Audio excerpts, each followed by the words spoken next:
Os pontos principais do Espiritismo. Allan Kardec, na introdução do Livro dos Espíritos, trata dos pontos principais do Espiritismo. Deus é eterno, imutável, imaterial, único, onipotente, soberanamente justo e bom. Criou o universo, que abrange todos os seres materiais e imateriais. Os seres materiais constituem o mundo visível ou corpóreo, e os seres imateriais, o mundo invisível ou dos espíritos. O mundo espírita é o mundo normal, primitivo, pré-existente e sobrevivente a tudo. O mundo corporal é secundário, poderia deixar de existir ou não ter jamais existido, sem que por isso se alterasse a essência do mundo espírita. Isso nos lembra qual é a vida verdadeira. Os espíritos revestem temporariamente um invólucro material, perecível, cuja destruição pela morte lhe restitui a liberdade entre as diferentes espécies de seres corpóreos. Deus escolheu a espécie humana para a encarnação dos espíritos. A alma é um espírito encarnado, sendo o corpo apenas o seu envoltório. Há no encarnado três coisas: a alma, ou o ser imaterial, o espírito. O laço que prende a alma ao corpo, princípio intermediário entre a matéria e o espírito. E o corpo, ou o ser material, análogo aos animais e animado pelos mesmos princípios, o princípio vital. O laço, ou perispírito, que prende o espírito ao corpo, é uma espécie de envoltório semimaterial. A morte é a destruição do invólucro mais grosseiro. O espírito conserva o perispírito, que lhe constitui um corpo etéreo, invisível para nós, no estado normal, porém, pode tornar-se visível e mesmo tangível, como sucede nos fenômenos das aparições.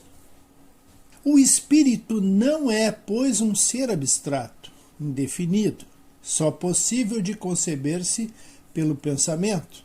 É um ser real, circunscrito, que, em certos casos, se torna apreciável pela vista, pelo ouvido, pelo tato.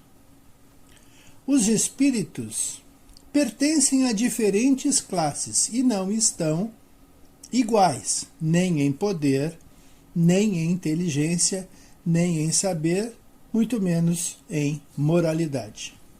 Os da primeira ordem são os espíritos superiores, que se distinguem dos outros pelos seus conhecimentos, sua proximidade de Deus, pela pureza de seus sentimentos e por seu amor ao bem.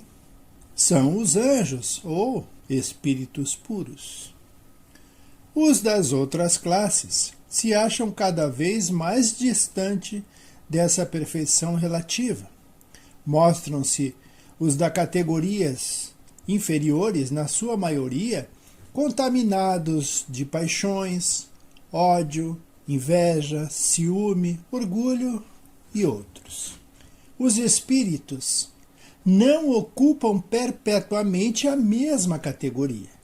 Todos se melhoram, passando pelos diferentes graus da hierarquia espírita. Esta melhora se efetua por meio da encarnação, que é imposta a uns como prova e ou expiação, e a outros como missão.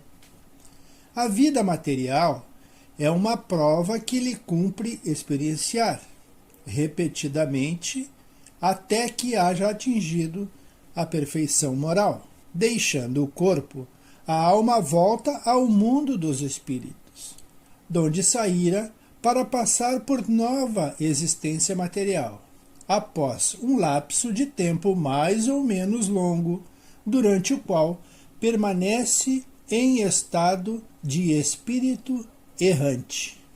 Tendo o espírito que passar por muitas encarnações, segue-se que todos nós temos tido muitas existências e que teremos ainda outras, mais ou menos aperfeiçoadas, quer na Terra, quer em outros mundos. A encarnação dos espíritos se dá sempre na espécie humana. É um erro acreditar-se que a alma ou espírito possa encarnar no corpo de um animal. As diferentes existências corpóreas do espírito são sempre progressivas e nunca regressivas, mas a rapidez do seu progresso depende dos esforços que faça para chegar à perfeição. Os espíritos encarnados habitam os diferentes globos do universo. Os não encarnados ou errantes não ocupam uma região determinada e circunscrita. Estão por toda parte no espaço e ao nosso lado. É toda uma população invisível a mover-se em torno de nós. Os espíritos exercem incessante ação sobre o mundo moral e mesmo sobre o mundo físico. Atuam sobre a matéria e sobre o pensamento e constituem uma das potências da natureza, causa eficiente de uma multidão de fenômenos até então inexplicados ou mal explicados e que não encontram explicação racional senão no espiritismo. As relações dos espíritos com os homens são constantes. Os bons espíritos nos atraem para o bem, nos sustentam nas provas da vida e nos ajudam a suportá-las com coragem e resignação. Já os espíritos imperfeitos nos impelem para o mal. É uma alegria ver-nos sucumbir e assemelharmos-nos a eles.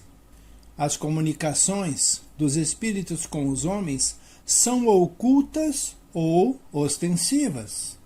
As ocultas se verificam pela influência boa ou má que exercem sobre nós. Cabe ao nosso juízo discernir as boas das más inspirações. Os espíritos se manifestam espontaneamente ou mediante evocação. São atraídos na razão da simpatia que lhe inspire a natureza moral do meio que os invoca. Os espíritos superiores se comprazem nas reuniões sérias, onde predomina o amor do bem e o desejo sincero por partes dos que as compõem de se instruírem e melhorarem.